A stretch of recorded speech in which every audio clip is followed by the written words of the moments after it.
thank you everybody for coming together and joining us. We imagine that more people will come and go as the occasion happens.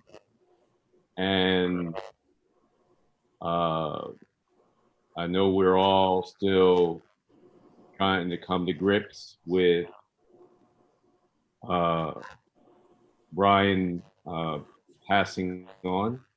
And, you know, Marissa asked Dorothy, and Dorothy asked me to help make this together. We have no formal program.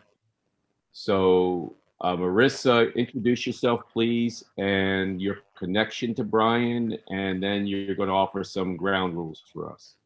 Okay. Well, I know we're going to hear a lot of stories today, but I was his favorite mentee. If you do say so yourself. Yeah, at least I used to tell him that, and he would say, okay, yes, Marissa, you're my favorite mentee. I met Bryan, 12 years ago when I was a student at Northwestern University getting my master's, and he was there for a bit as a visiting professor. And I remember when the email blast came out and it said, Bryan Monroe named visiting professor. And before I even opened it, I said, I know that's not the Bryan Monroe who did one of the last interviews with Michael Jackson, because I'm a big Michael Jackson fan. And yes, it was that Bryan Monroe. So anyway, I set up a meeting. We talked. He let me listen to audio of that interview. And it's just a relationship that grew.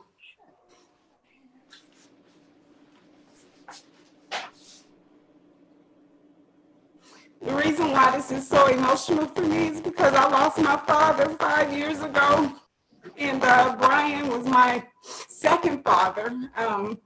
In light of that, so it wasn't just a professional thing. He was really a good friend, and I'm sure some of you got these Christmas cards every year. And I've been looking at this furniture.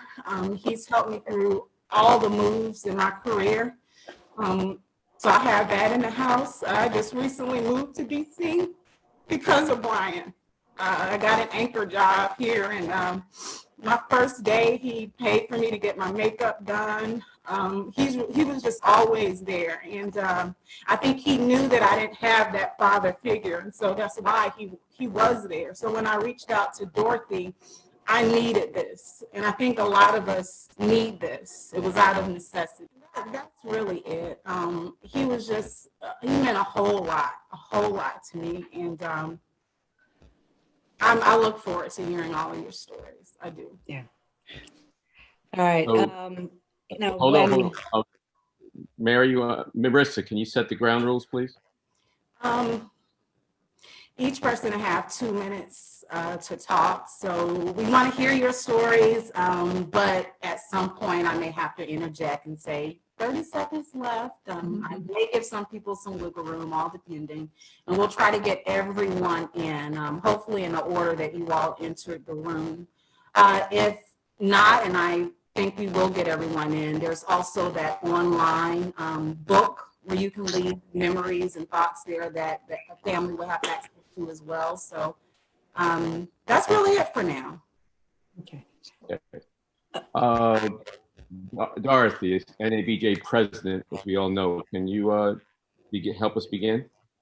Yes. I will try and take a look at the chat to help Marissa out.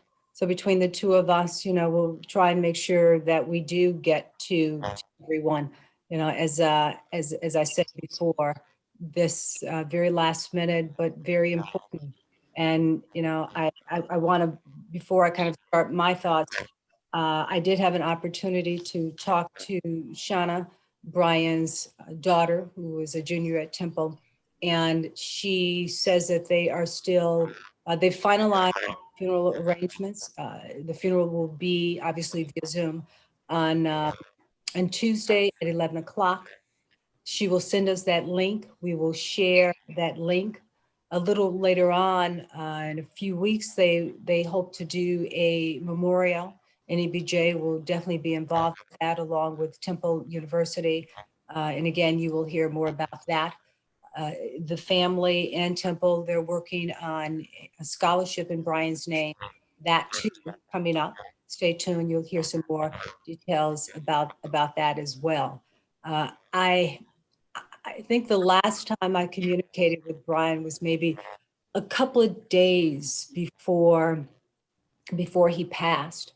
And, you know, he reached out to me like he periodically would do and just said, hey, how you doing? What's going on? You know, Happy New Year. And you know, is there anything that I can do? And it was right after the chaos in DC. So we chatted back and forth about that, and, you know, and just what was going on in the organization, and kind of ended on a note of let's just keep praying that things get better. What was interesting after Marissa called, and then I talked to Herb, and then we, you know, it's kind of like, how are we gonna put this together? You know, is Friday the best day, Saturday the best day? Should we do a Sunday, and on and on and on? I found myself doing what I would normally do when things involved NABJ, and go, well, let me call Bryan and see. You know, was that automatic thing of wanting to reach out to Bryan to get his advice. And, you know, that's kind of when it hit me that I wasn't going to be able to call Bryan, you know, anymore advice, because, you know, he welcomed me to the President's Club and embraced me. He was my support. He was my advisor. He was the keeper of my secrets. So, you know, Bryan and I probably spoke a couple of times a month, if not 2 or 3 times. And then if something was going on, he was the person who among those who got the phone call. And a few months ago, we were talking about an issue, and I disagreed with Bryan. And I was like, no, you know, I think I should do it this way, that way. And I said, because, you know, I can't do this. And Bryan said to me, you know, you do have the right to do that. You do have the authority to do that. But is it the right thing to do? And, you know, it was one of those moments that you had to kind of say again, damn, you right. You know, it was, you know, because there were a bunch of times it was like, okay, you're right. But, you know, I take that with me and keep that advice in the back of my head.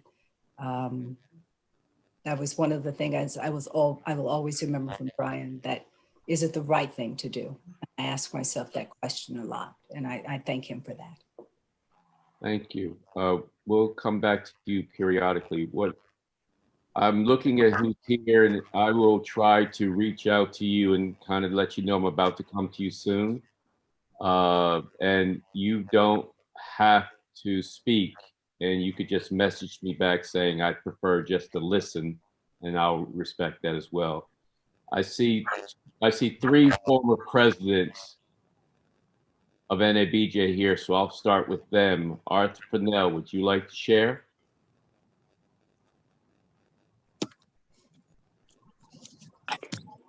Hello, NABJ. Can you hear me? Yes, sir. Thank you, Mr. President, Madam President.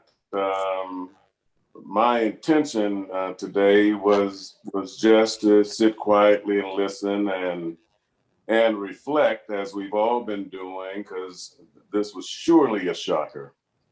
I had to look at the message a couple of times because I said, this can't be right. And then to see the outpouring, that made me feel good, and it continues to come in, and the people on this call, you know, we as former presidents of NABJ, we share a unique fraternity, sorority club, and there is a closeness there that I think that unless you're in it, you might not understand. And my times with Bryan were always very good. You know, always Mr. President. And as everyone has been saying and the expressions I've been reading, he was just a go-to, know how to get things kind of done guy. And so I appreciated that about him. And President Lowe, I really enjoyed your article that you shared. There was a lot of priceless information in there. Really well done. Thank you, sir, for sharing that with all of us. We're going to miss Bryan. We salute his achievements and we marvel at what he was able to do. And, you know, it's a torch that we've all got to hold up. It reminds us that life is fragile. Live it to the fullest every day. And so I thank you, NABJ. I won't take up any more of your time. As I said, my intention was just to listen and not to be overbearing. So thank you. Thank you very much. No, thank you, Mr. President. Will Sutton, former president, would you please share? Good afternoon, everyone.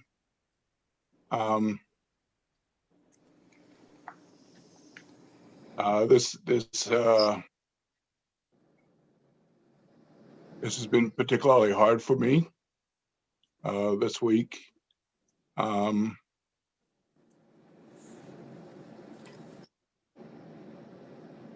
I am pleased that everybody's responded the way that they have. I know Bryan felt the love while he was with us. I believe he's feeling the love now as he's watching. Had the pleasure of getting to know Bryan before his NABJ entry, and encouraged him to bring some of what he had into NABJ.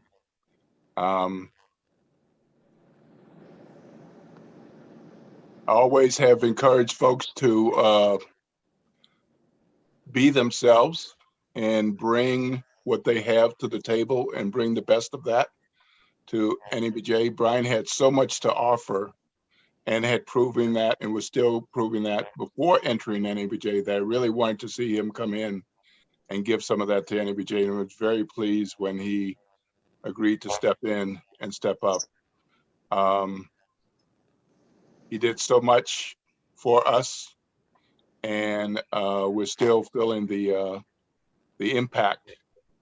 I'm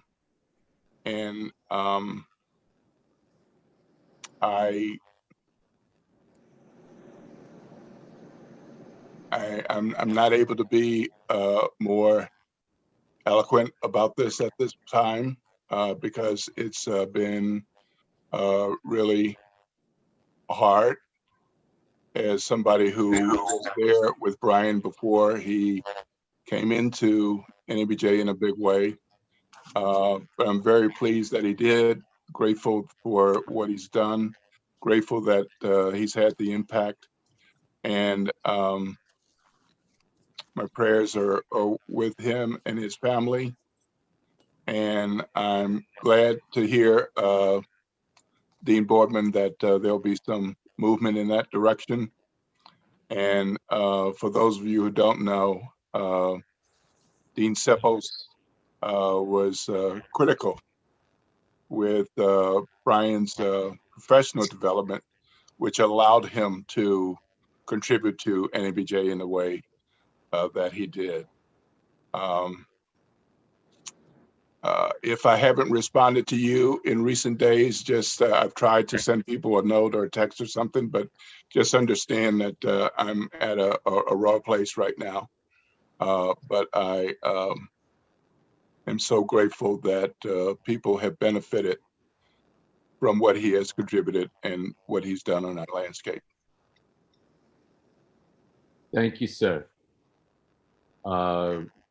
President Greg Lee, please.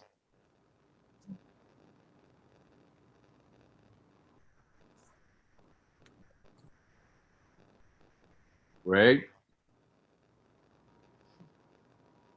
Greg, he was just here. I was just looking at, are you there? All right, hold on. We don't have you muted, so you have yourself muted. We can't hear you.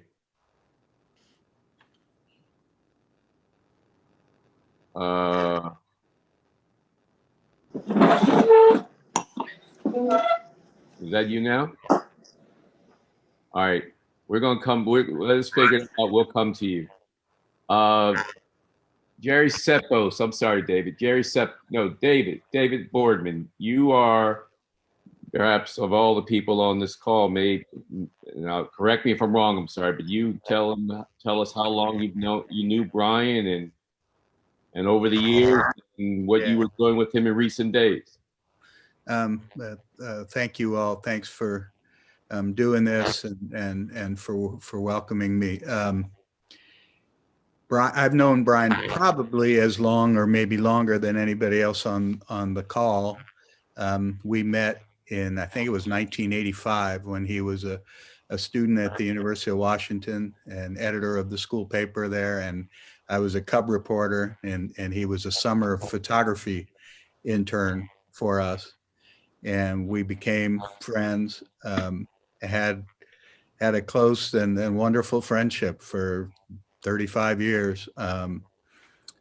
During that time, through his career, and just watching him thrive, particularly at the Mercury News and with Knight Ridder and working with Jerry, he was essential as I became an editor and ultimately the editor-in-chief of the Seattle Times. He helped me in our efforts to really bring more diversity to the paper. He was crucial in that.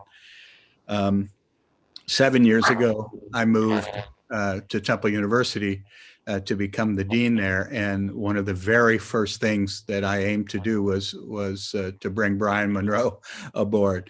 Those of you who have worked in the academy know that's not a simple thing for a dean. You can lure somebody to apply, but then the faculty has to buy in, and as I expected, Bryan just wowed our faculty. And he was the first choice of many wonderful candidates, and bringing him to Temple really was one of the greatest joys and proud moments of my career. And he had an enormous impact. Our students loved him. I put in the chat a piece that a couple of our students wrote for the Temple News about taking his class. As you all know, I mean, he was he was a unique combination of heart, brains, energy, warmth, compassion, humor, unlike anyone else I've ever known in that regard, in terms of just the toolbox that he had. And it was an absolute stunning moment for me. I will tell you that he was at the peak of his time at Temple. Both in terms of what he was doing in the classroom, and he also, I recruited him. I also happened to be the chair of the Lenfest Institute for Journalism, which owns the Inquirer in Philadelphia. And as you know, they had, as many newspapers did, they had a very serious reckoning on their culture and history and present with race this summer. And I recruited Bryan to co-lead a group of people who is doing a content and culture audit of the Inquirer, and he was just finishing that up and had done a spectacular job that's really going to make a huge difference there. So that'll be another piece of his legacy.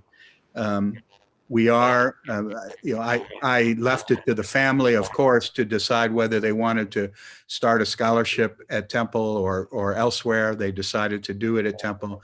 So we'll be sharing that information with all of you within the next couple of days. And for those who don't know about Temple, I mean, it's a very appropriate place in terms of Bryan's values, because public university, large, the student body is incredibly diverse.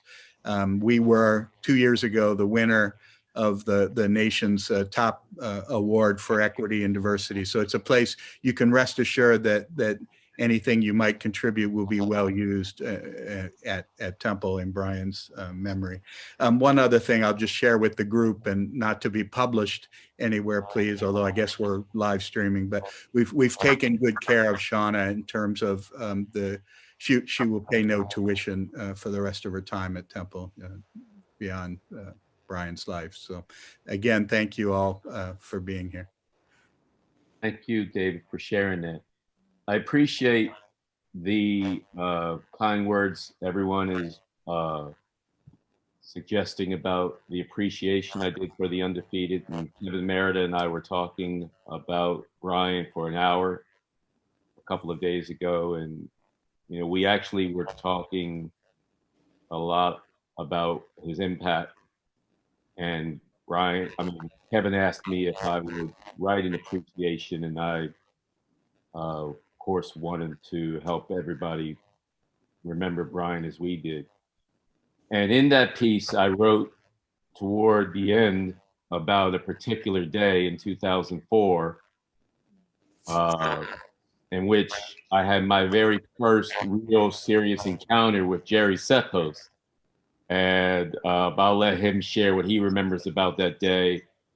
But Jerry, at the time, I think was vice president of Knight Ridder, and he tapped Bryan to be assistant vice president for news. And so Jerry, in addition to talking about our favorite day with Bryan, if you could also share all of your other days with Bryan. And you were at the dean of LSU school, Mansfield School, but I'll let you start talking. I'll shut up. Thanks, Herb, for inviting me to participate, and thanks for your great piece today. Actually, that piece, which I read this morning, and my daughter finding some of us with Bryan, finally Bond Society to post a Facebook item today. So I apologize if any of you have seen that, because I'll probably repeat a few of the stories. The day that Herb was talking about was, I think, one of the scariest of our lives. We didn't know it at the time, but Bryan, at an ASNE meeting, had gone into a diabetic shock, and our collective medical knowledge wasn't very good. But Jay Harris and Herb and a few others and I tried to help Bryan, and the scary scene that I will never forget. And Herb, I'm sure it's in your mind. Somebody asked Bryan to stand up and thread a belt through the loops on his pants to make sure that he was kind of with it. And he couldn't stay awake long enough to do that. I've repeated that story to many doctor friends who have said, "You idiot, he was in a diabetic coma. Didn't you know that?" Well, none of us knew it. But I was assigned somehow to take Bryan to the airport. And thank goodness Tahira called me and said, "Don't do that, go to a hospital." So we did, right over the bridge in Virginia. And I still remember a doctor telling us that his blood sugar was 700 or something, which is extremely high, I learned. And said, "Do you have kids?" I said, "Yeah, I got 2 kids." And he said, "You're not going to live to see them grow up unless you get your act together health-wise." And I guess I'm grateful for whoever that doctor was, because Bryan at least did get to see them almost grow up. Just a couple of other brief thoughts that come to mind. David Boardman mentioned Bryan's warmth, which repeatedly has shown up in memories about Bryan. And I was just shocked a few years ago when Bryan, who had known my daughter and David Arnold's daughter since they were babies, Bryan knew that my daughter was in Washington and that Nicole Arnold was in New York.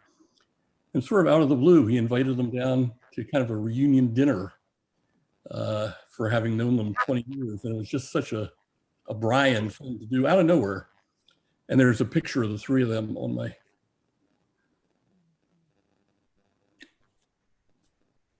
that post. Sorry, I said I wasn't going to do this. Just another funny example of Bryan's warmth, and somebody talked about how Bryan would be running this show right now if he were around, and it's so true. Years ago, I don't know what year NABJ met in Orlando, but it's in my head that there was an Orlando meeting, and a friend of mine who Bryan knew came over to help me get the web working in my house. And those of you who know me well know that screwing in a light bulb was beyond my capabilities. So my friend, who was an electrical engineer type, couldn't figure it out. So we called Bryan. And it turned out, I didn't know it, that Bryan was, I think, maybe meeting with Will Sutton and some others on NABJ business, clearly very busy. But guess what? Bryan said, "Oh, okay, I can help you." And he talked my friend through the wiring. Not a big deal, but just a reminder of, as Art said, of the fact that he's your go-to guy. And then just one last thought. Many recollections have talked about how Bryan was so good at bringing disparate people together, and staying in touch with them over the years. And I have to laugh. A few of us, including Reg Stewart, I believe, were having dinner in Washington, and it may have been before a memorial service for Dory Maynard. That's kind of floating around in my head. Anyway, a bunch of sort of senior people there, and Newt Gingrich, of all people, walks into the restaurant with his wife and bellows out, "Hey, Bryan, what are you doing here?" And I just had to laugh that out of the whole group, Bryan was a person that Newt knew. And of course, Bryan introduced all of us to Newt, who wouldn't have any idea who I am now, but it was just such a Bryan moment. And then a more recent one, I was again in Washington for something, and Bryan called and said, "Hey, Omarosa is writing a book." I said, "Omarosa as in Trump?" And he said, yeah, she's a good friend of mine. I said, "Well, of course she is." And he said, "Would you come over to dinner? The book's coming out in a few days. Would you come over and kind of coach her about how to deal with the press?" Mm-hmm. So I went to dinner, and I'll tell you, Omarosa needed zero coaching. She could have coached me. It was a lot of fun. And then talking about disparate parts, and then I'll shut up, or disparate people. A very few of you know that I was real sick a couple of summers ago, and a friend of mine in DC, a childhood friend, had a party celebrating the fact that I was okay in November of 2019. And I opened the door to his apartment. A bunch of old friends were coming. I knew that Bryan was coming and that Abe was coming with him. And I opened the door and I said, "Omarosa?" And she said, "Yeah." She said, "Bryan told me you were sick and I wanted to see you all well. And here I am." And we have tons of pictures of her with my daughter, who was very, very, very, very close to Bryan. Anyway, Herb, I'm sorry that was all disjointed, but thank you for letting me join in and be disjointed. Sir, that was very nice. Thank you. President Greg Lee, are you ready now? Can you hear me this time? Yes, sir.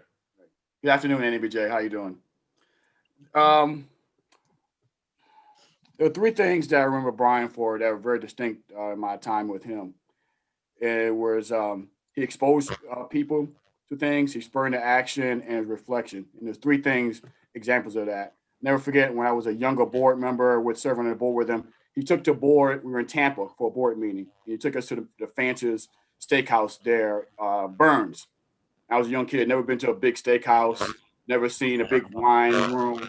And Bryan was just showing off all the different wines, referring to all the food you can eat and the steak, what type of steaks you can eat. So as a kid from New Orleans, I like my Cajun food and all that stuff, but taking us for that experience as a young kid on the board, I never forget that experience.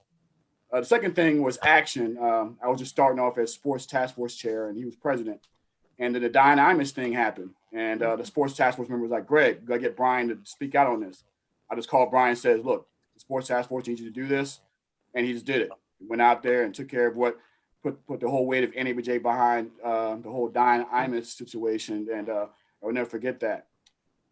And my last memory of my last conversation with him in person with Bryan was a reflection. We were at the sports task force party in Miami. We were outdoors. We were having a drink together, and he put his arm around me and said, "Greg, first I'm gonna toast you, but secondly, look at this entire night. You should reflect on what you have done. This is what you have done for NABJ for the last 20 years. You should be proud of that. You should always hang your head up. And at that time, I wasn't trying to think of reflection, but at the end of the night, I thought about it. I sat down and said, you know what, I never thought about it that way. So Bryan left me with something that I probably would never thought about that night. And so I'm just real sad to see Bryan go, and he's away from us, but he's not far from us. And I'll never forget those 3 major experiences that I've had with him. You know, as the President Fennell said, he's part of the small club of NABJ presidents, and it's just tough to see one of us go, but he's not going to go far from me and all of us. And that's all I have to say. Thank you, guys. All right, thank you, Mr. President. President Kathy Times, would you like to share?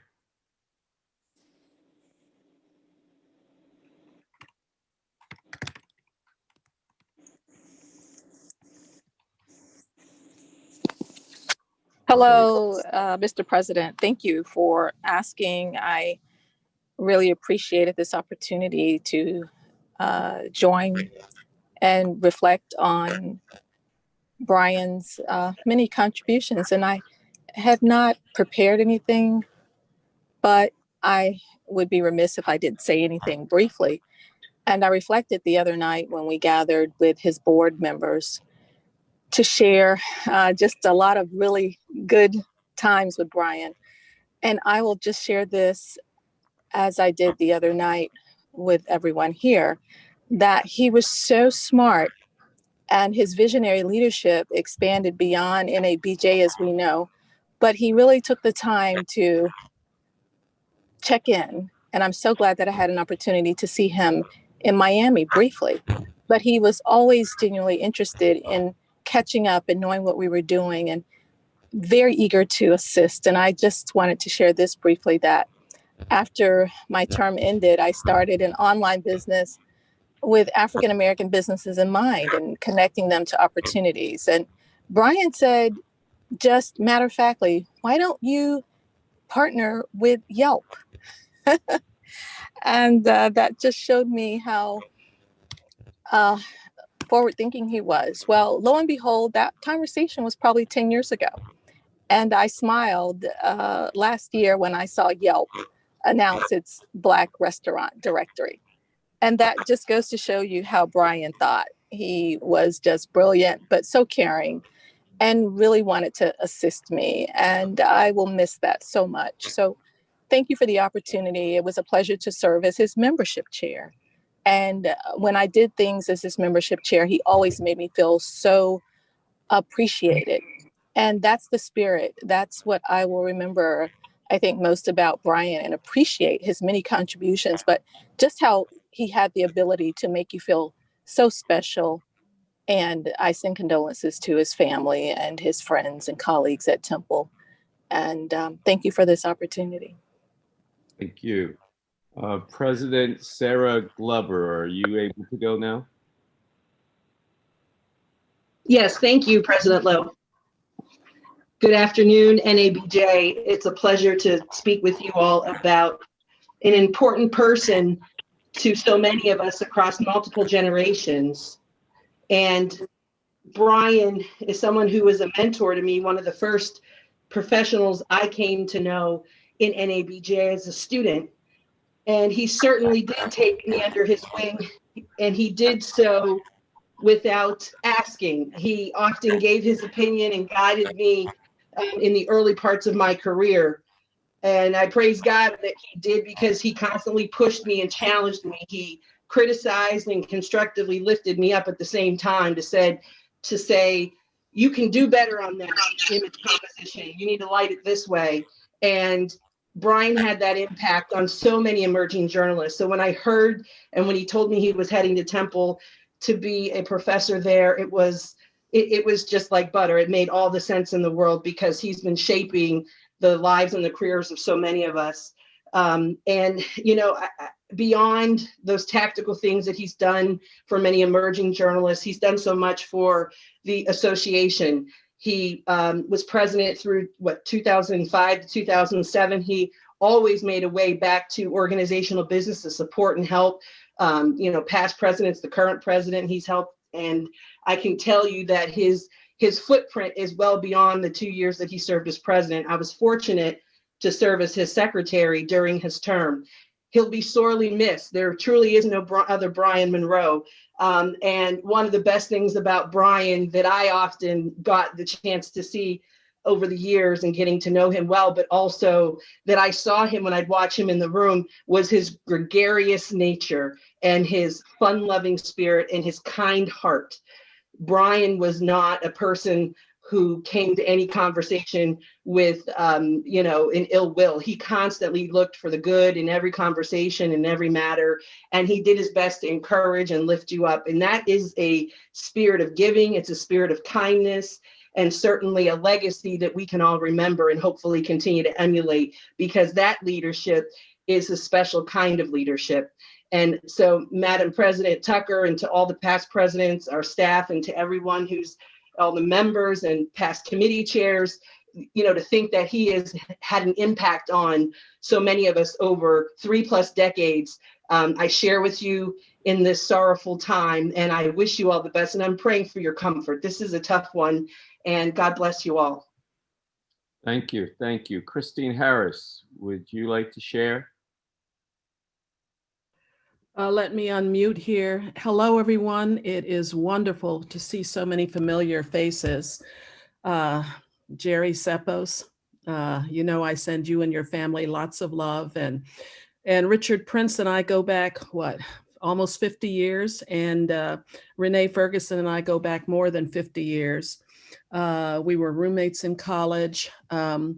And I'm here not only as a past member of NABJ and a past president of the Chicago Association of Black Journalists, and now a retired journalist, but also as the godmother of both of Bryan Monroe's children.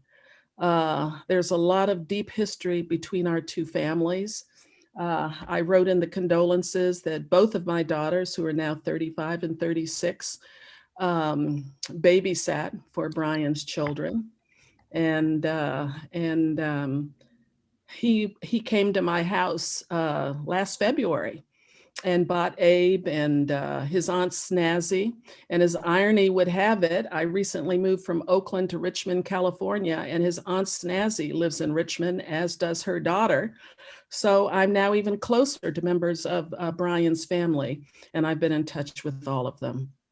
In any event, as some of you may know, I was also at one point married to the former Jay Harris, or not the former, he is still Jay Harris, but he was the former publisher of the San Jose Mercury News. And he and Bryan worked together, and that is when I met Bryan in the 90s.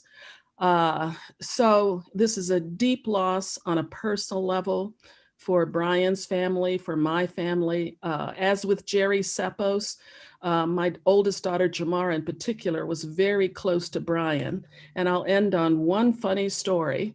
Last month, it might have been earlier this month, Bryan called my daughter and wished her happy birthday. And she said, "It's not my birthday. My birthday is July 1st. And they got a big laugh out of that and talked about her fake birthday, and then stayed on the phone for another hour and had a wonderful visit. And other than him texting me for my new address, that was our last family contact with Bryan. So my other daughter is 8 months pregnant. I have to go to her house in San Francisco. I will sign off, but I will never forget Bryan and all the contributions many of you have made as well to journalism. Thank you, and God bless, and goodbye. Wait, Christine, thanks. I should say that day that Jerry and I have spoken about with Bryan in 2004, when I found Bryan, I was like, okay, who do I call? So I called Jerry Ceppos, and he tells me to go maybe run and get some towels or do something.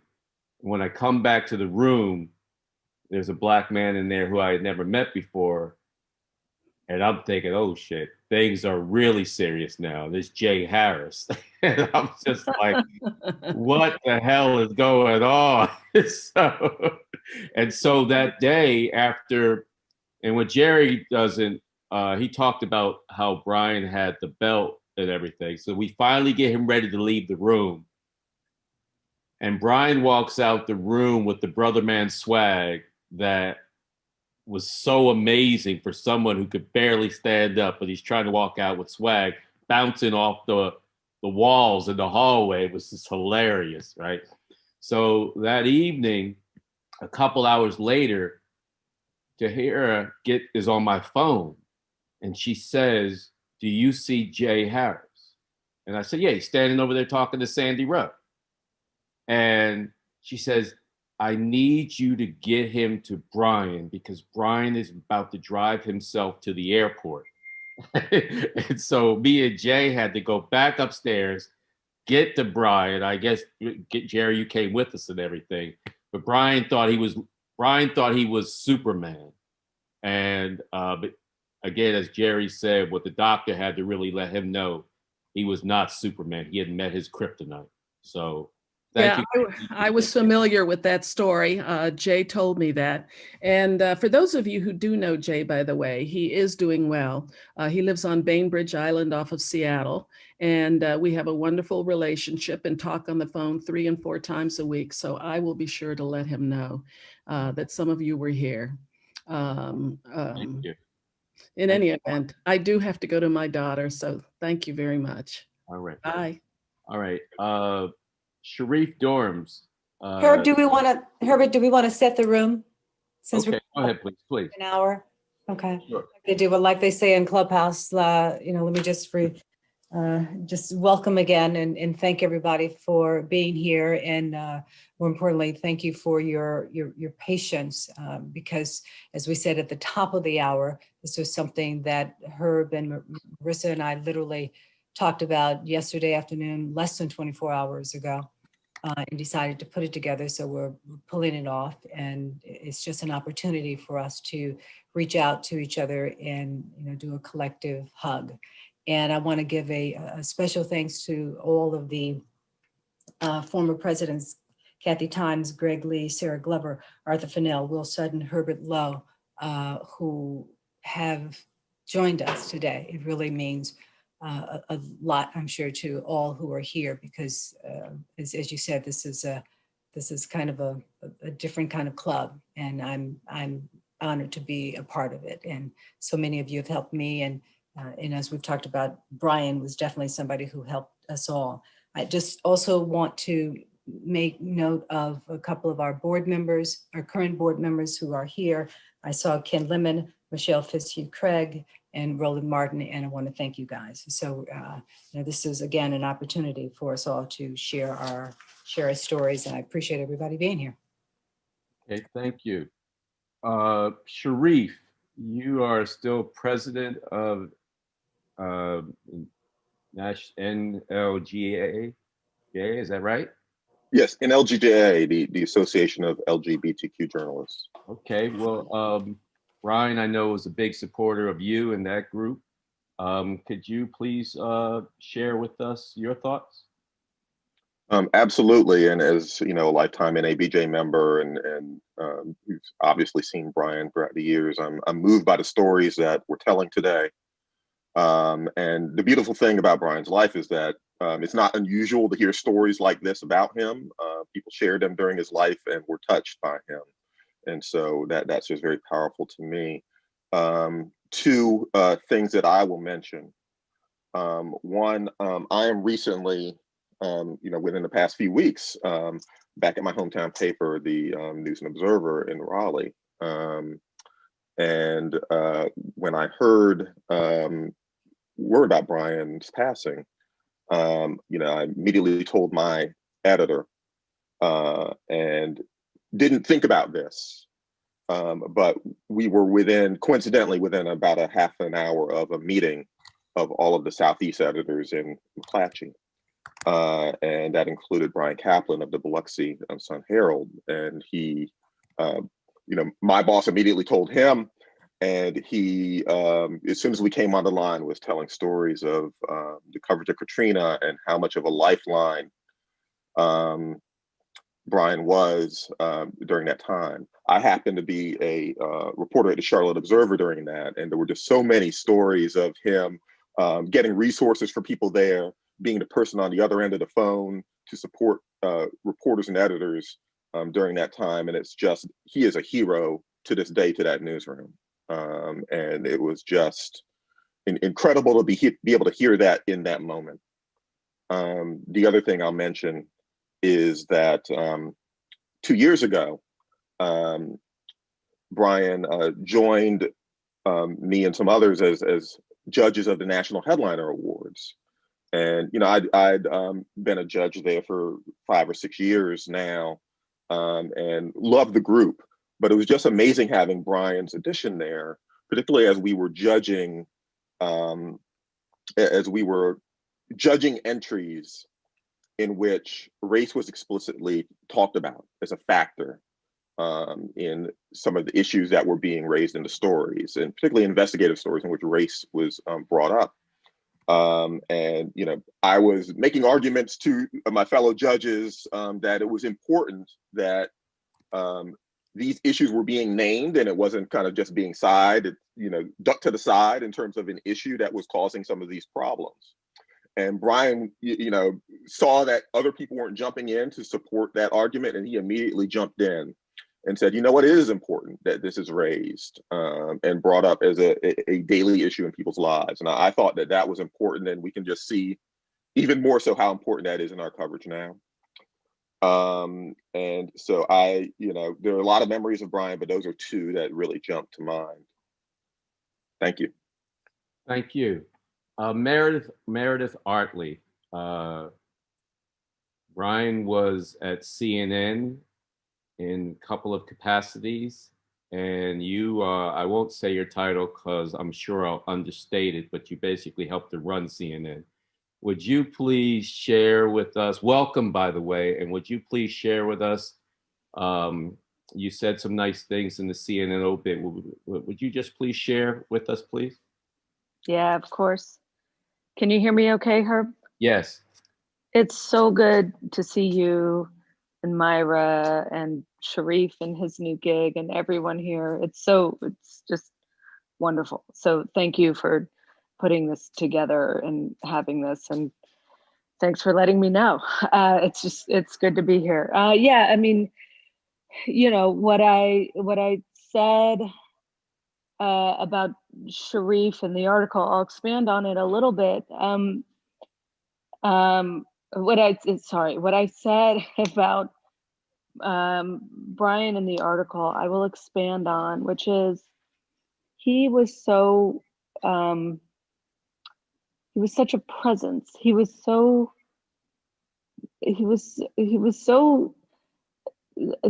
large. He was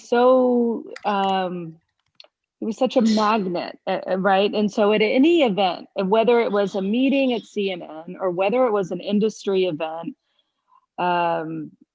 something at, ONA or South by Southwest or NABJ or anywhere, there was just a crowd of people around him because he would hold court and he would tell these great stories and he would attract people, everyone.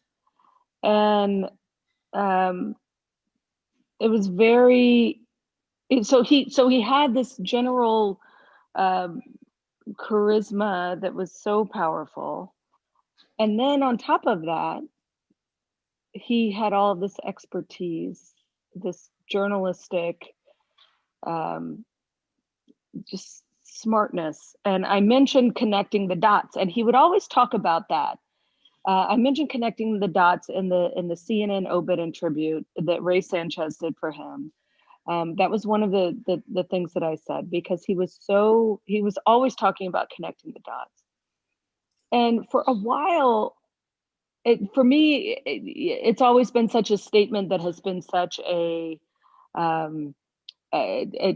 journalistic trope, but he really meant it. And it took me a second to understand that he was talking about a very specific technique to give context, to give history, to not just say what things are, but what they mean.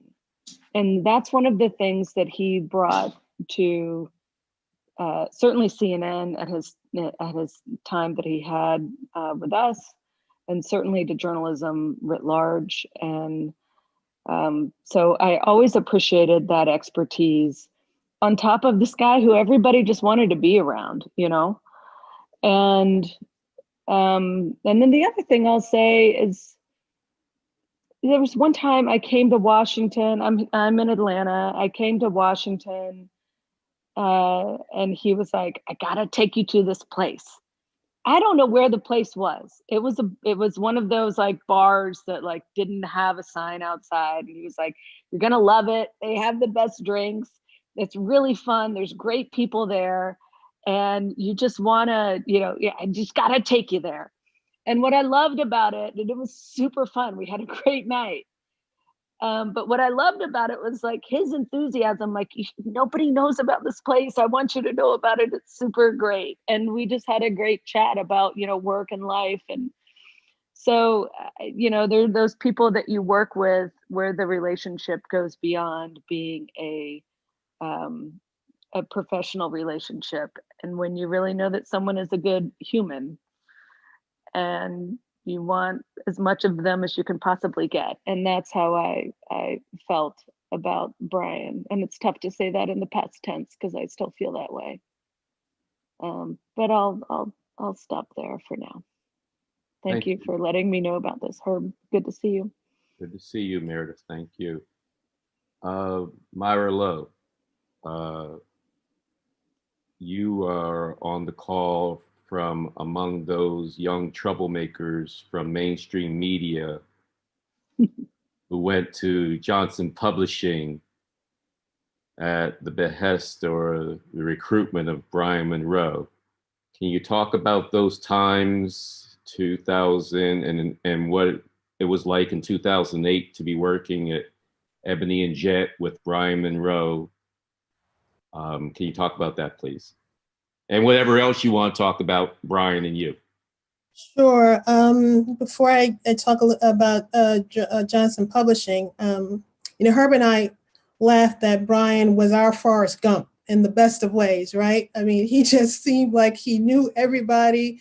He was at the seminal moments of life. And when I spent the week kind of reflecting on our intersections, he has touched my life in big and small ways.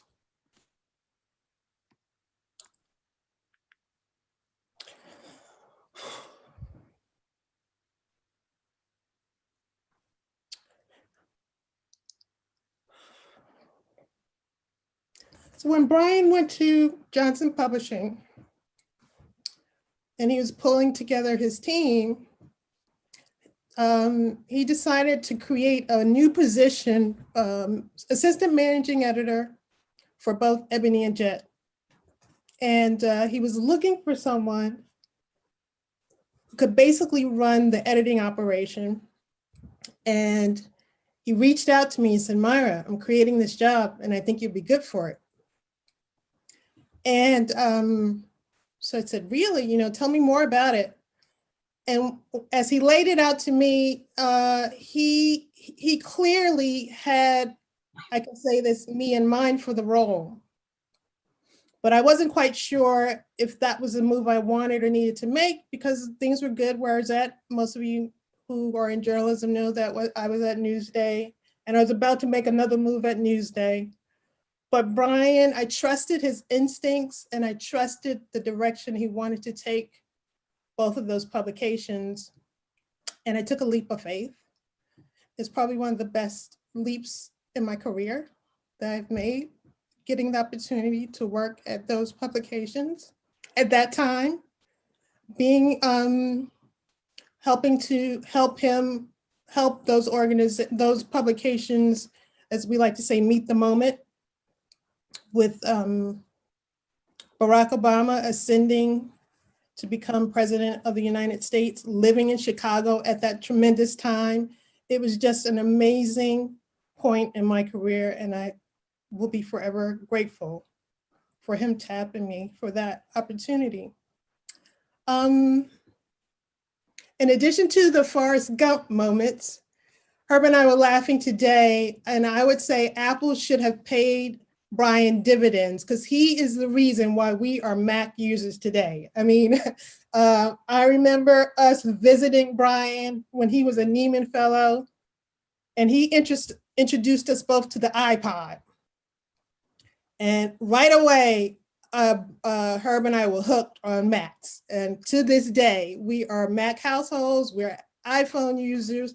And again, you know, knowing Bryan, his love for technology and digital innovation is just an example of him bringing us along, as he likes to do, in this realm. So it was an honor to work with him. As someone said, we didn't always agree on decisions or direction, but all in all, we knew that Bryan was there for the good of the publications and to serve a community that was important to all of us. I think Candy is on, I call her Candy X, is on the call, and she, along with me, worked at Johnson Publishing to move Jet Magazine along. And I will never forget those days of working in JPC and then following Bryan in his career and advising me along the way. As I said in a little Facebook post today, he was like a brother who advised and coached, and I will miss him dearly. Thanks. Thank you, Mira Lowe. We have another NABJ president with us, Bob Butler, please. I know you guys got deep roots together in the Bay Area. Well, please share your thoughts with us, sir. Thank you. Hello, family. Sorry I'm late. We're moving and had to meet with contractors at our house.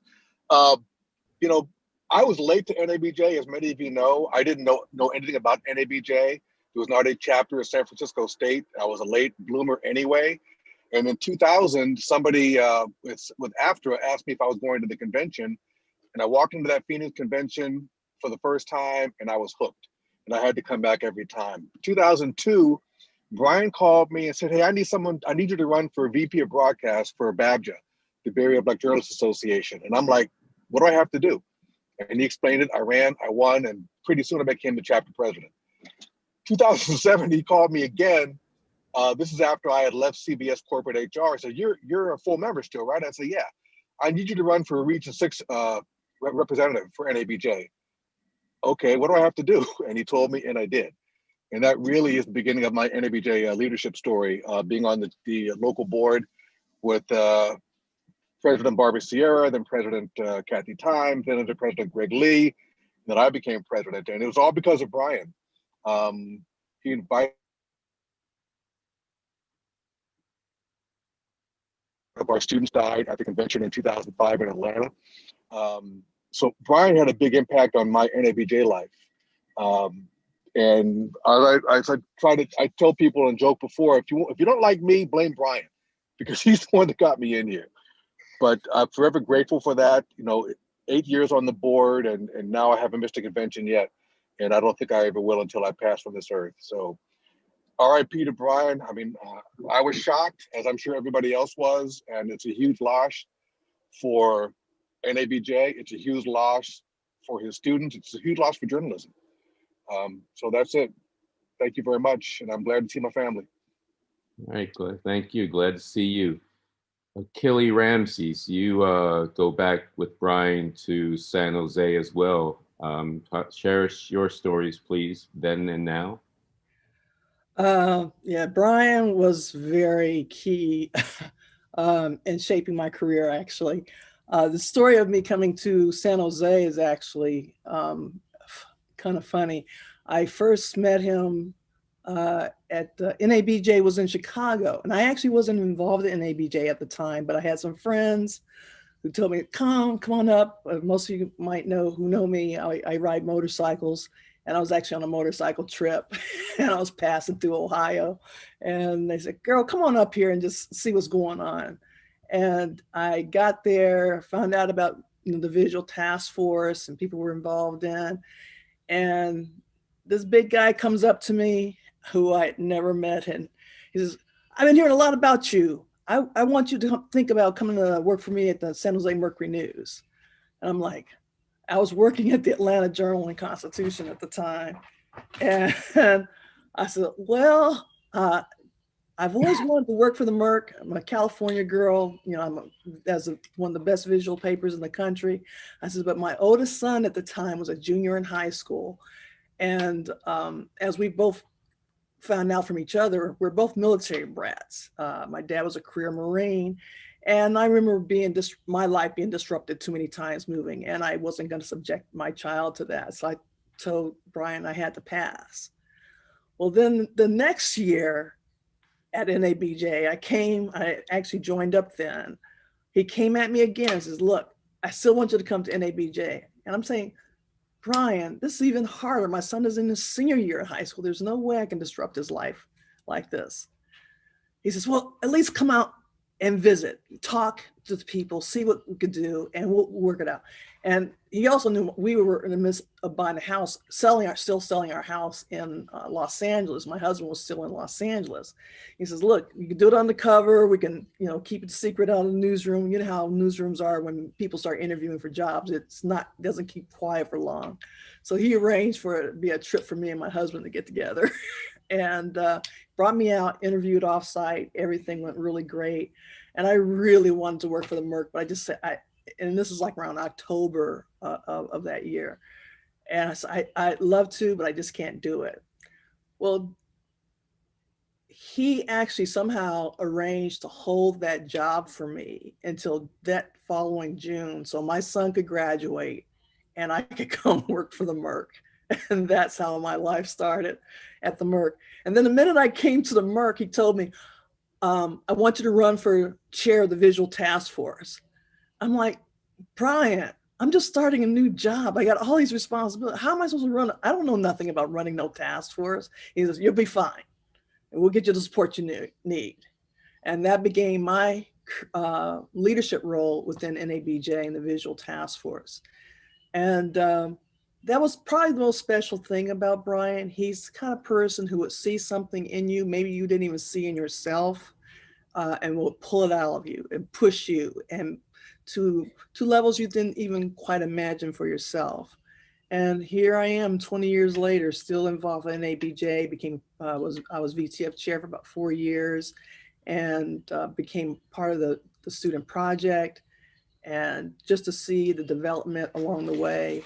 And he's always someone I can come to and talk to about issues I was going on within work or just life in general. And just always, he was just the happy warrior is an apt phrase for him, because there was nothing that you could say to keep him down. And it was really quite the shock to know such a vital force is gone from our lives right now. So I just want to say thank you for having this forum so we can kind of talk and share memories of someone who was so vital to not only our organization, but again, to journalism at large. And to so many of us, he mentored through and developed and pulled through closed doors. So it's gonna be Thank you. Thank you. I've got a couple people who have raised their hand, and this is a good time if anybody else wants to raise their hand so I could put you on the list. I have basically Dr. Sib next, and then Robin Washington after that, and then I can take some other comers. Dr. Sib. Here we go. Hello, everybody. Good afternoon, NABJ. Thank you, Madam President Marissa and former President Herb Lowe and others. This is such a crazy time, it's just a crazy space. So I was on Facebook, saw it come across Facebook and didn't want to believe it. Like, what? Huh? Who? So of course we quickly talked in our groups and text and said, yeah, this is real. And I want to share some quick things with you. So I took a random call earlier today from my godbrother, and one of his friends actually grew up with Bryan's family in Fort Lewis when he was in high school. So she also wanted to send her love and support, and I supported her as well. So she shared her sadness. So quick ones. Bourbon Street, New Orleans. If you can only imagine how much fun we had in that French Quarter. This is recorded and going out, so that's all I'm going to say. But we had a great time. All right. In a board meeting in DC when he was at CNN Politics. He was so excited to take us on a tour. You know, that's him. Life of the party, introduced us to everybody, knew everybody and Jesus. So, you know, we're walking through with him, with his spirit. And it was just a great time. You know, that's the funny part. Every memory everybody's going to share is that smile, is the joy, is the love. The other ones real quick. So Minneapolis, 2015, we're on the bus going to Paisley Park. And there weren't any seats available. So here comes Bryan sitting next to me. I said, you nut, I'm not fooling with you on this bus ride to Paisley Park. We get there. Bryan disappears. Bryan goes dark. After the fact, he says, oh, I was in an interview with Prince. I said, you could have tagged a sister. You could have blinked. You could have done something to say, let's go to see Prince. That was one. And the most recent one is last year. We were tasked with an online conversation for educators about teaching online. So many of us had reached out to Madam President and said, hey, this is something we want to do. This is something we need to do. But who took charge? You had Retha Hill, you had Michelle Johnson, you had Susan Mango Curtis, all of us in the room, but we let that blasted Leo lead us. And we tell you, we had a good time with him. So I just want to share the joy. We're going to miss him, Lord knows. But just through the years, you know, I've been on panels with him, workshops with him, and I'm just a regular member, so to speak. So, you know, that's who he is and was and will always be. The person with the big enough shoulders and arms. Sometimes God makes us big for a reason. He had a whole lot of love to give and a whole lot of hugs. You know, nothing like that bear hug, nothing. And so I just wanted to share that with you. And thank you for doing this, you guys, because, you know, all of us may not have a moment to speak like this. And so I just think it's healthy. Cry if you want to, everybody. Crying is healthy. You know, part of the challenge is we're not crying. We're not grieving. We're taking on all this trauma without realizing this mess hurts. So I will leave you with the laughing, let the Leo lead, because right now he's leading us together. Peace. Thank you, Dr. Sid. Former parliamentarian of NABJ, Robin Washington, please. Thank you. So, Myra, I have to add an addendum to your Forrest Gump and say he was also George Bailey because of all the lives he touched. Although he was way beyond Bedford Falls, okay, but and he would never know all the lives he touched. Everybody, obviously, in this room, and thousands others. I don't remember, like so many people in NABJ, where and when we first met decades ago. I know we actually ran against each other twice. And I think it was vice president of NABJ and vice president of Unity. And I pulled out of the vice president in NABJ and said, congratulations, sir, you got the job. Then in Unity, somehow we ended up on the board together and we accidentally ran against each other. We didn't realize we had both declared. And it was a tie. And it was really a watershed moment because all the unity issues between organizations. Here he had two NABJ representatives and they're tied. And we went into a room together and said, well, let's look at the future. You're going to be NABJ president. I'm terming out if I'm not in this job as officer. And we need continuity. So would you appoint me when you become NABJ president, act unity? He said, yes. Once again, congratulations, Mr. Vice President. Worked out very well for everybody. More directly, I asked him again, we were on some board or something, and the job in Duluth, Minnesota as editorial page editor for Then Knight Ritter came up, and I asked him about it. And he said, Julia would love Duluth, my wife, Julia. And Julia wasn't too happy about that when she heard that at first. She said, who's Bryan to tell me I would love Duluth, Minnesota? But she absolutely still loves Duluth. And going back to George Bailey, not just me becoming editorial page editor, becoming editor, hiring all kinds of people, shaping all kinds of lives directly attributable to him. But Julia's second in charge now, totally different career change, the Anti-Poverty Agency, and I say the Anti-Poverty Agency, you wouldn't believe how many lives have been changed and saved because of Bryan. So I'm just going to leave it right there. Thank you, Robin. Kevin Childs, please. Hello, everyone. I regret to say that, can everyone hear me? Yes. Yeah, good. I regret to say I never personally met Bryan, but I know of his leadership and activity through the NABJ listserv. And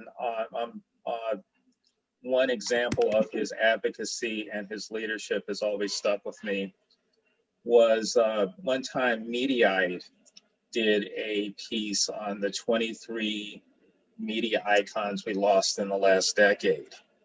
And he flagged it because that entire list of names had no Black people on it. He threw that discussion open to the listserv for our reactions and responses, and then he gave them a piece of his mind and an equally long list of people who should have been named, including John H. Johnson and Ed Bradley. And I will, in the chat, link to the piece he wrote for them because they invited him to basically take them to the woodshed on this point. And the editor made a mea culpa about how could we have been so blind. And it has always stuck with me that he was forceful in advocating for us in all of his roles. And that's what I wanted to share. Thank you. Thank you so much. We have Deb Douglas and then Errol Cockfield. I'd like to thank NABJ for allowing us to hold space like this today. I just want to tell a story of how I met Bryan in the first place. I was the only Black managing editor at the Chicago Sun-Times at the time, and the institution had beat me up pretty bad around that week that I met them. And that was a reset day where my editors brought me into a room and apologized for all the terrible things they had done to us, which I'm sure has been done to you. And they were like, Deborah, think about, where you want to go and what you want to do. And we're going to start being nicer to you. And to kick off this new era of niceness, we're going to take you to a party tonight. So I was with the top editors and we went over to the Chicago Cultural Center for a reception where I bumped into Bryan and John Yearwood. And they came over to me and introduced themselves and they said, are you a member of NABJ? Now I've been a member of NABJ since college and I've done real roll up your sleeve type work in 3 chapters, not just 1 chapter, but 3 chapters. And I'm like, yeah, but what has NABJ done for me lately? And so instead of flinching, he was like, well, let's talk about that. And we talked about my hopes and dreams of what I wanted to do. And I ended up being accepted to the NABJ Kaiser Family Foundation fellowship to go study malaria and HIV with several other wonderful journalists in Tanzania. Bob was on that trip, Bob Butler. Yes, hey Bob. And it was just a life-changing experience. I didn't go there with any expectations. I was tired when I went there. I wasn't trying to be anything, do anything. I was just there. And it was like the best thing to do, to just lay back in the cut and just be, because Bryan mentored all of us along the way. Just the group of people that we were with were all still connected and close today. And I was still in contact with Bryan. I showed up at his class in late 2019 when I wrote an impactful story, and he wanted me to talk to his class about, how I went about the story and, what transformation looks like when it comes to journalism. And we shared notes and sources and all sorts of things. I remember that time we had a slice of pizza that time when he was on campus. I loved going into his house to those wonderful parties with Herb and Mira and so many other people.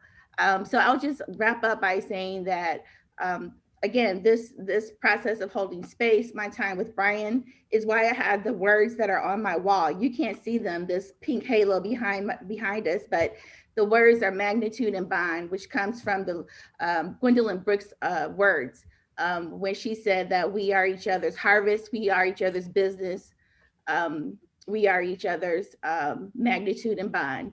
And that's what Bryan meant to me, and that's what you all meant to me. So thank you. Thank you. Thank you. Errol? Hello, NABJ. It's so good to be with my family. The last few days have definitely been a shock. So I'm happy to see on my screen folks like Mira, Herb, Madam President, Richard, Bob, Fred. You know, I wish I could squeeze all of you. You know, I wish I could squeeze Mira. It sucks that COVID is keeping us apart in moments like this where we really need to serenade a member of the family properly. I'm a former president of the New York chapter, and I was on the board with Bryan. He was the president when I was a regional director for the Northeast. And, you know, what strikes me most, what I remember most about Bryan is that when I was a young man on the board and a journalist coming up in the game, he gave me a sense of what is possible as a Black person. And NABJ gives us a sense of what is possible, right? And we've had so many leaders who are special in their own right, but he was particularly special for me because I saw in him how to be a leader, how to bring innovation and ideas and a kind of fierceness to the work. And I also saw someone who was so comfortable in his own skin as a Black man. And that comfort, it just kind of washed over me as well at that stage in my life and career. And there've been others like, you know, going back to, you know, my beginning days of folks like Vanessa and Art and Herb and Vic Condis, you know, but Bryan in particular, he had such ease in so many different environments. I would watch him walk from a board meeting to a reception, to some committee meeting, and there was an air about him of leadership and stature and a kind of regalness that for me traces back to our very heritage as Black people. And I remember one story in particular. I mean, we worked hard, but we also played hard with Bryan's board. And there's one day when we had a dinner with some sponsors and we were in Miami and, you know, board walks out and Bryan's got limos for the board. He's got 2 limos.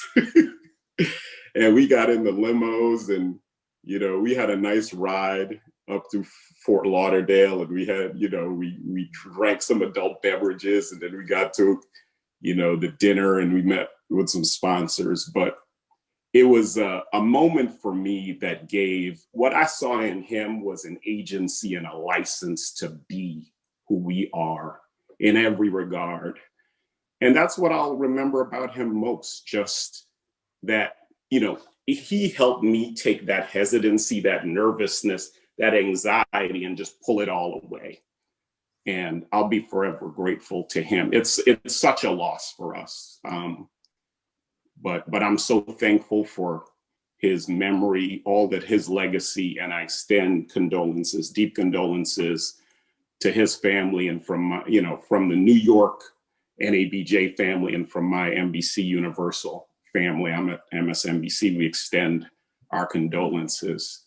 So thank you all. It's just great to see you all at this moment. Thank you. Ken Lemon, are you still here? Or before you leave, can you share something as a board member?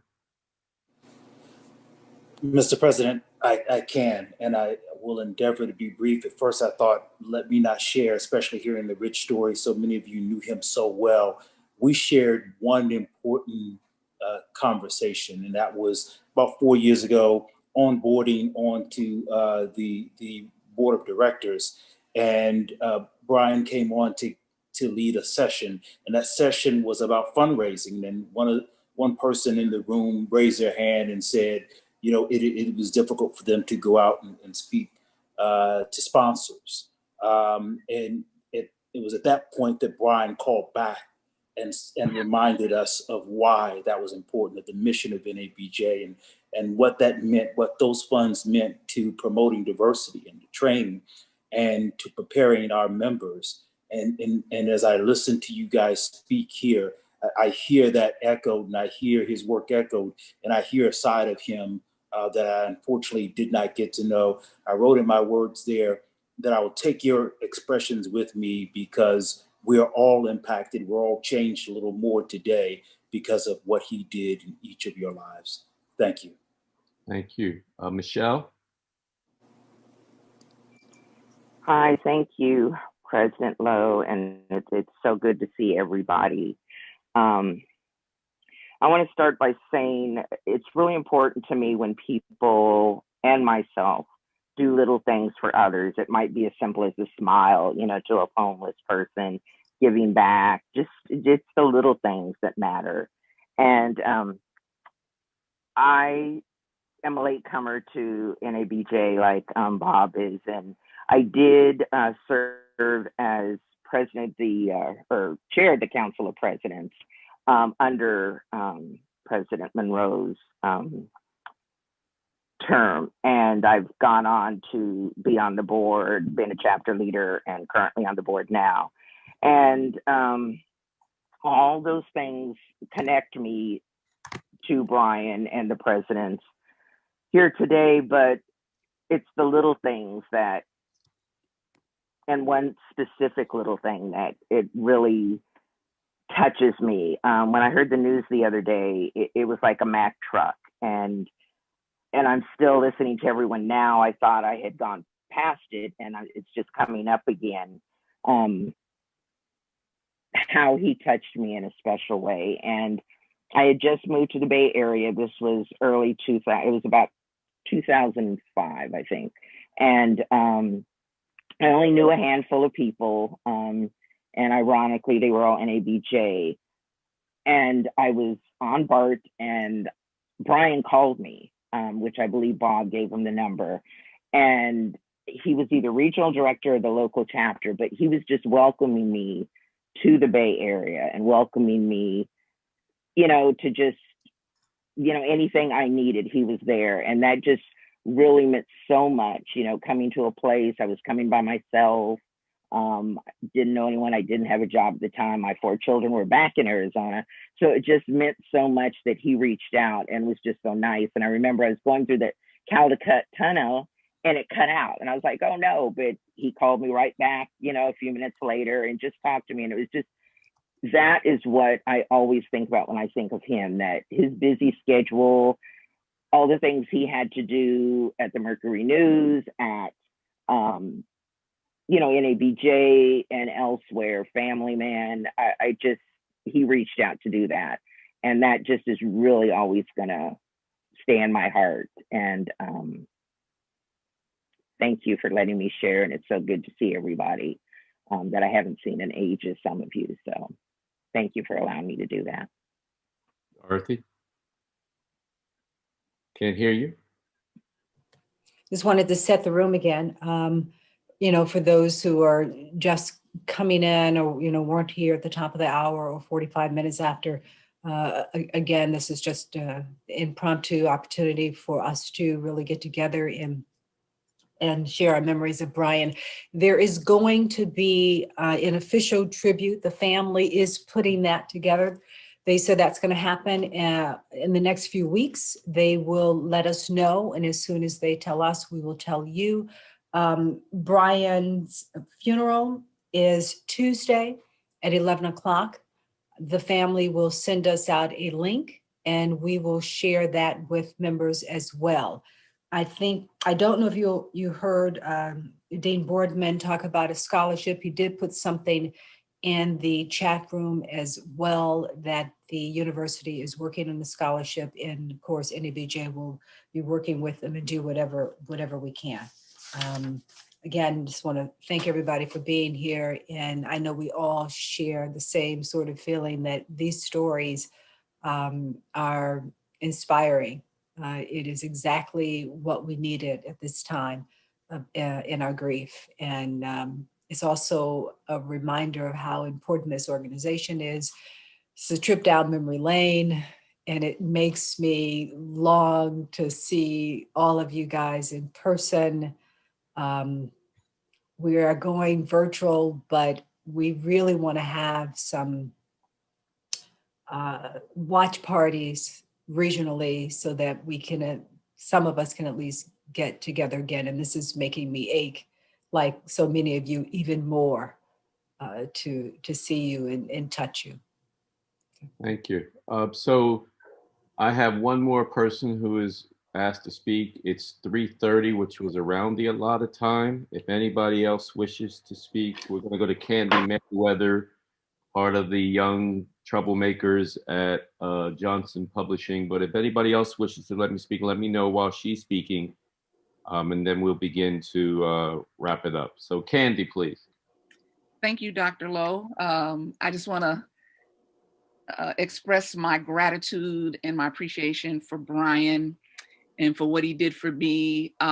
He gave me the opportunity to have my dream job. It was a dream that I didn't even aspire to. It was so high. I grew up in Chicago, and so Johnson Publishing has always been in my backyard. And to me, it was, just like most African Americans, so much a part of my childhood, reading the magazines and knowing the content as well as I did. But I never applied for a job there. To this day, I don't know how I got onto the radar at JPC after Bryan became the editor, but whoever said my name, put my name out there, I want to thank you because it really, really kind of cemented, it was just such a tremendous experience for me. I was working at the Chicago Tribune and I got a call one night at my desk, someone asking me would I like to interview for a job at Ebony and Jet magazines. And I said, sure, of course, I would love that. How did you get my name? And that person, I wasn't talking to Bryan, but that person wasn't sure either, but they scheduled me for an interview. And I said, well, okay. I was perfectly happy in newspapers at the time. I had never really thought of going to magazines, and but I wanted to go inside that building, Johnson Publishing Company's building on Michigan Avenue, and see what I'd always heard about what takes place there. So I went and I interviewed and met Bryan and met some of the other editors. And later on that year, which is 2007, I was hired there to work alongside Mira and Melody and some of the other people who are on this call right now. And Bryan, my first real memory of him working for him, about 3 weeks into my stint there, was the second edition of Ebony that I was going to be working on, and the first full edition of Ebony. Bryan came to my desk and I looked up at him. He said, we got Michael Jackson next month. And Bryan didn't know at the moment, but everybody who worked with me from that point on knew and understood that Michael Jackson is my very favorite artist of all time, number one ride or die fan of Michael. I said, Bryan, you got to take me to meet Michael Jackson. I've got to, this is my chance. I've got to meet Michael Jackson. And I was only half joking, but Bryan, obviously we kept it business. He didn't take me to meet Michael, which I did chide him about later, but I had some really good opportunity to work on the story that he felt was one of the most important stories that he had an opportunity to work on at Ebony. It was important to me because it was enjoyable. It was my community. It was important. And then after that, it was a succession of similar experiences. All of the stories that we told at Ebony Magazine and Jet Magazine were important during that time and historically have been important. And so I just want to share my appreciation for Bryan. Because of Bryan, we worked long and hard. We worked a lot of hours at Johnson Publishing Company, and it was a pleasure. It's the people there that really made the experience. I still call them my crew: Dudley Brooks, Mira, Sylvester Monroe, the entire Jet and Ebony staff, Clarence Waldron, people whose Lynn Norman, whose bylines I've been reading almost my entire life, some of them. in Ebony and Jet magazines, and I had the opportunity to actually achieve this dream, and it was because Bryan hired me. So I want to thank him, and I want to thank all of you for allowing me to share this time and share this experience that I had with somebody that was very important to me. Thank you. Thank you. Fred Sweets. On behalf of photographers everywhere who knew my larger-than-life friend, we're saddened, hurt. For those of you who don't know, Bryan started his life, his journalistic life, as a photographer, and that's why he's held in high regard by those who are members of the Visual Task Force. He's been with us all the way through thick and thin, and it's a hard thing for us to take. My father warned me, when you come late to any event, don't say a word. But forgive me for being late. I've been driving to Washington, D.C., but I'm here safe and sound, and I'm going to miss my man, Bryan. On a personal note, he, wherever he worked, he always wanted to, man, I got to take you on a tour, whether it was Jebony, and he didn't like me calling it that, but that's how I referred to it always. For those of you who go to the auction, no, it's Jebony. Whether it was CNN or whether it was the Merc originally down San Jose. Yeah, let me show you this, and wait till you see this, and wait till you see we got, wherever it was the best place anyone could ever be. And he was proud of wherever he worked. He rose to the top wherever he worked. And just a restless, confident brother. That's an understatement.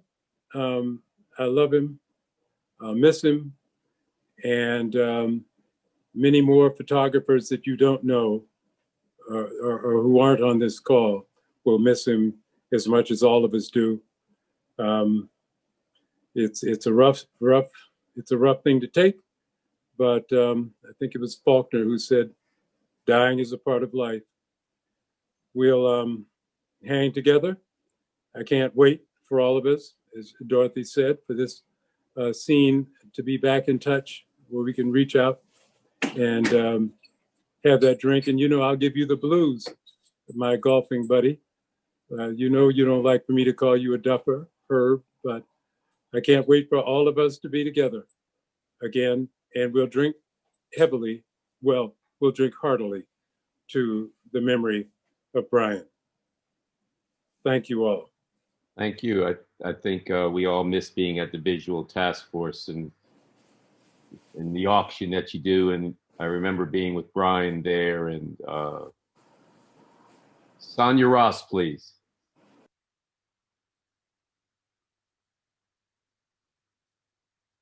Sonia. I was just trying to unmute. Sorry about that. Hi, everybody. I'm sorry to be so late, but I have to say it's good to see all these faces that are so familiar, even though we're here for a sad reason. I just wanted to share a couple of really funny memories about Bryan. The first one is when he was editor. Well, I guess, what was his title to Ebony again? See how I didn't know that? Because I just knew he was in charge. But he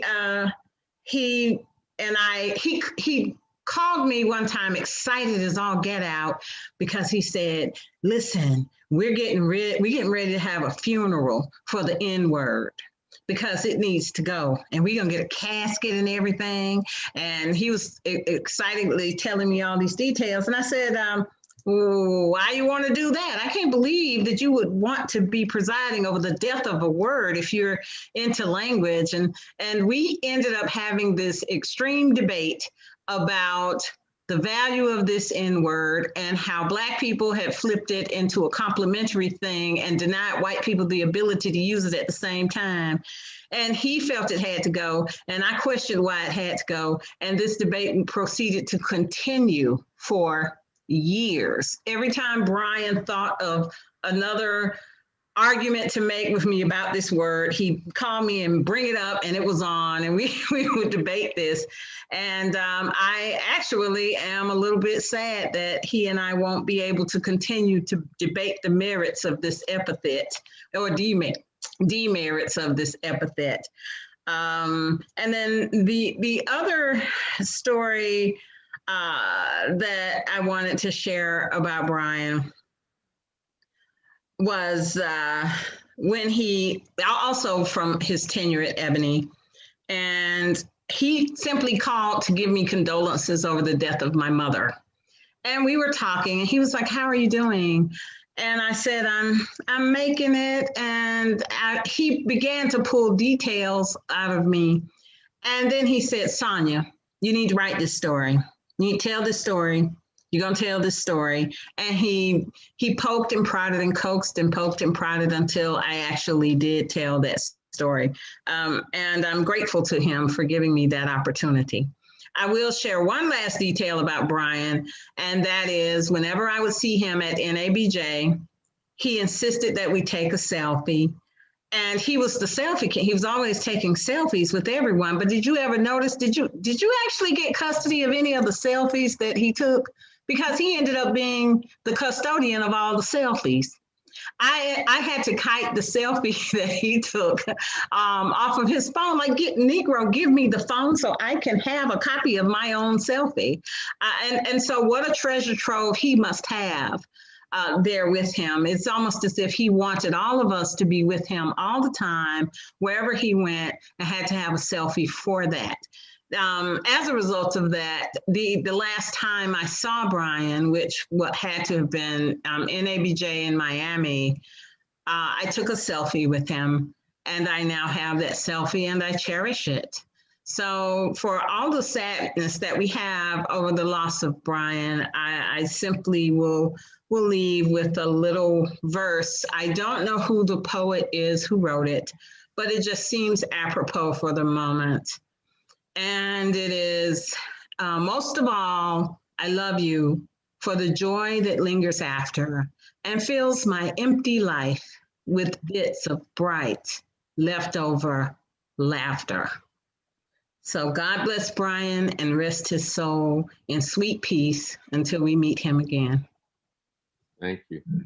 We know he's up there telling them how things ought to be. We all know that. Roland, are you with us? Roland? Okay. All right. Well, I don't see any other hands here. So I think if it's okay, we will leave it there. I don't know what else to say except what I wrote today, but I will say that it is rewarding to hear from all of you. Bryan was a complicated man.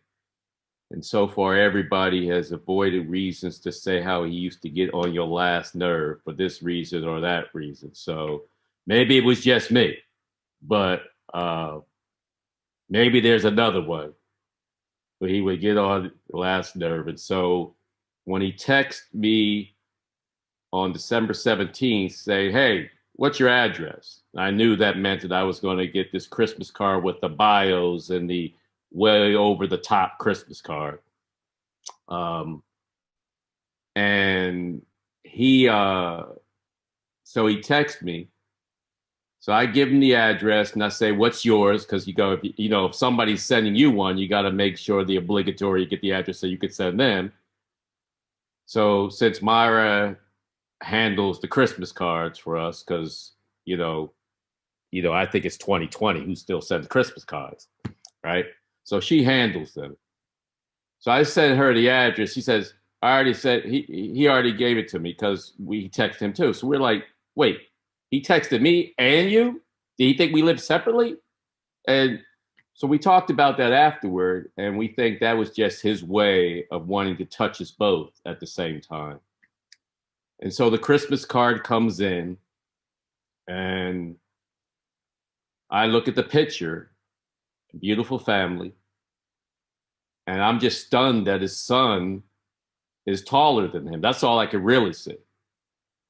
And it's clear that these two homes have blended. And so I'm happy with that. So I'm just like, okay. But I didn't, when Bryan, as I wrote today, he said, you know, I didn't even see, he said, how y'all doing? And I'm thinking, I'm probably watching a game or I'm having a restful night. And if I answer him, he's going to answer back. It's going to be another back. And it's going to mean that I'm going to get on the phone with him and it's going to be an hour of us arguing about something. And I didn't feel like it. And I regret that because that would have been the last time that we probably talked. And so, and if y'all text me again, I will text you back because I don't want it to be the last time and I didn't touch you back. So I love all of you. And I'm supposed to be retired. And Bryan has me working. He had me working Wednesday. He had me working yesterday and today. I should be golfing. And I need him to go away so I could get back to my retirement. Thank you all so much. Herb, this ain't work. Trust me, it's work. Thank you, Herb. And right. thanks again to everybody. Thank you. Godspeed. Take care, everybody. Bye. Thank you.